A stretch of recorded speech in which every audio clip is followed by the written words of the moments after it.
rainbow done? Okay, this is Stasia and her son. Oh, Karuna Ray. I'm in there too. Yeah, you're on there too. We are just spending a relaxed Sunday out on the water. Wait, this is in there too. Okay. So I wanted to talk a little bit about relationship. What sorts of things can come up that are good to recognize? Happy face. Happy face. So, any person that you have relationship with, like I do with you, and any new relationship that you start, it's good to acknowledge and look at what you are bringing to the table as being non-expectant of what the other person is bringing to the table. So I'm starting a sort of new relationship right now, and I'm recognizing that because it's not following old patterns, because I've done a lot of clearing around that. And we can see Granddad and Nana. That when things show up for me... I think I still have a little blood. It's okay.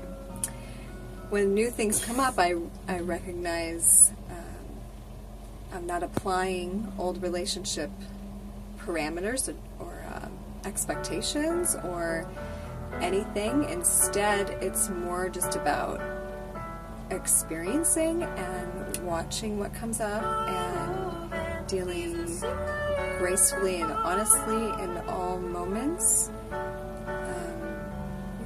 Really recognizing that each person is an individual person, but we have a field that we create right between us. So when we're interacting, it's good to remember, like, he's his own person, he has his own ideas of what he wants his life to look at, though they're still developing.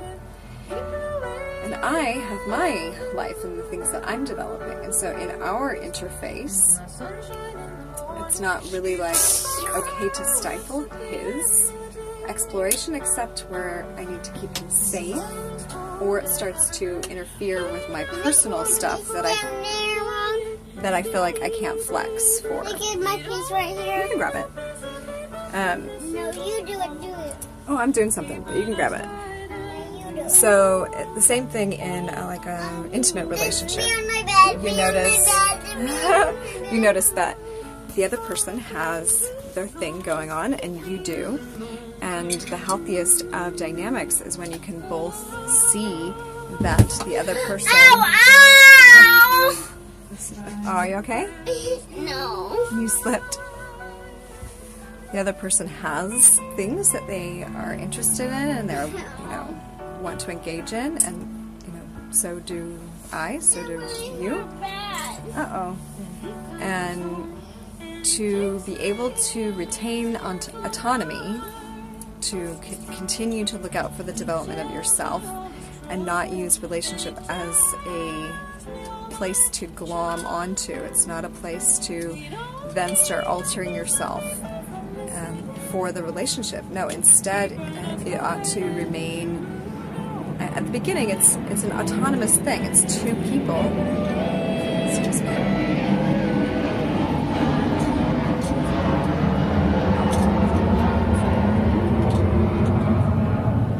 See the airplane that time. We're at the marina, so the airport's right there. Anyway, so as each people have their expressions come forward, it's like you're looking at how you can do this dance in the most graceful, in the most kind way, in the most, uplifting to the other person way, while not losing your autonomy. And then I believe as that develops and as there's,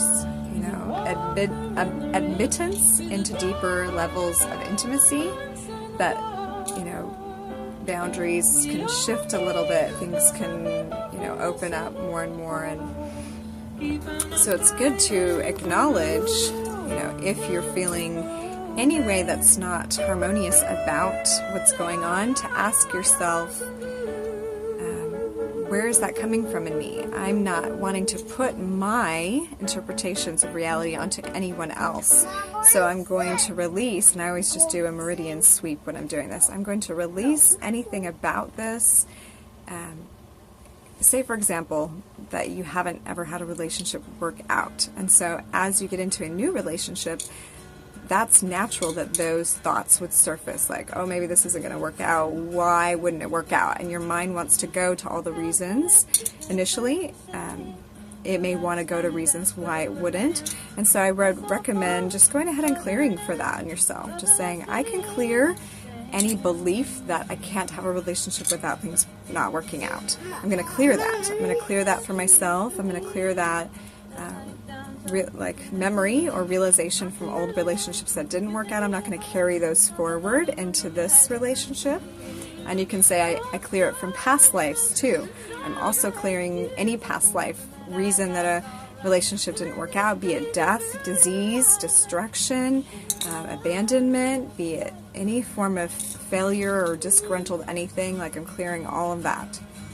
And then also from my ancestors, because we're always carrying patterns. So you can say, I'm clearing anything ancestrally of relationships that didn't work for whatever reason, be they, whether or not they stayed together, there might still have been a separation in the heart, or a feeling that this was not in harmony with the truth, of who you are, which you begin to recognize in a relationship if you are able to remain in that place of yourself, if that person's bringing out naturally you, or if you're having to morph and change yourself in the presence of that person. Either you're not being authentic to who you are, or you're not feeling that you are safe to express who you are.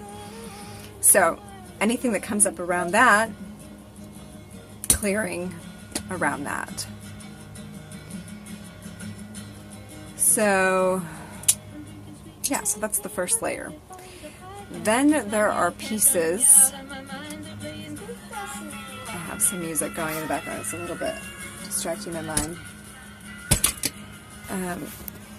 Pieces that are, say, ways that you have been in relationship, that you feel like, it's almost like there's these moments where you're wondering, should I bring this into this relationship? Should I perpetuate this pattern in myself? Like, oh, I have the need to always talk about everything that I'm feeling with someone. So, while you weren't in a relationship, maybe you had a friend that you did that with. But now if you start a relationship, you think, oh, is this person that person now?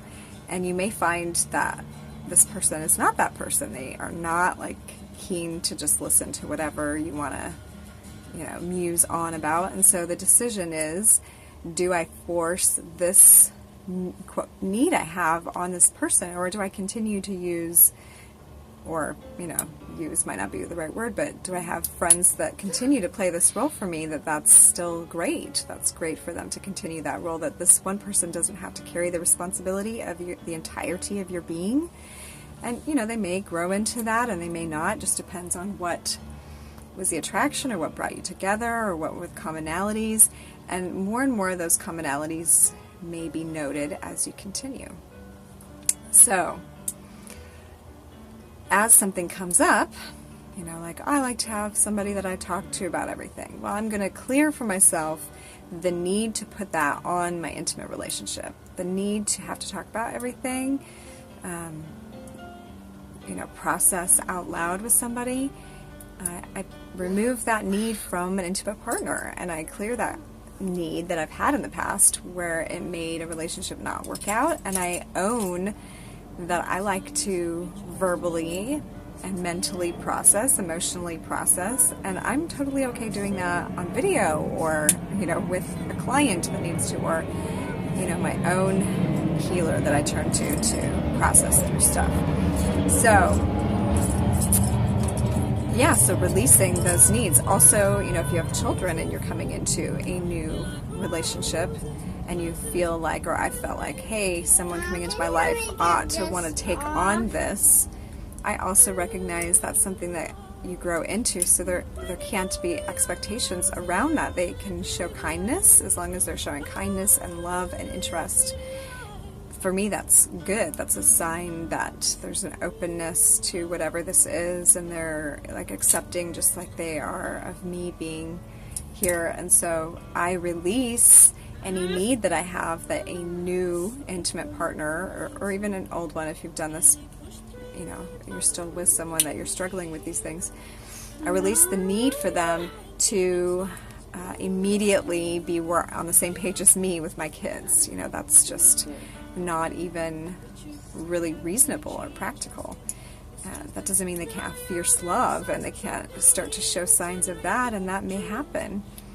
But what I'm emphasizing is to stay in integrity with who you are as you enter into new relationship, and to recognize where you may be pulling past patterning and tethering from stories of your past in, and try to cut those lines as soon as possible, and really allow yourself to open up to what a new relationship has to offer you, because it's new, because you're ready for something new, but it only remains new if you don't pull in the garbage from the past.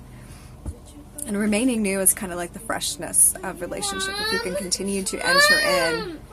Yes? Can I get this off? Sure. So as I continue to enter into newness with my son, then, okay, you hold on one side. You hold the big side and I'll pull this one. Oops, I might need to hold both of them. Here you go. If I pulled in old tendencies with my son and I, then I might get frustrated in that moment, especially if I'm here trying to do something else, that I think is important. But if I keep the newness, then his input is just as important, and he has something to teach me, and I get to, engage him as part of the process that I'm putting out into the world, that he's also an example of a relationship, and how I treat him is going to also mirror into the world of other relationships. So anyway, this is kind of me saying I'm in that new place, and I'm loving to share some processes that hopefully are assisting you in some way. This is me kind of processing aloud. So, thanks for joining me. Talk to you next time.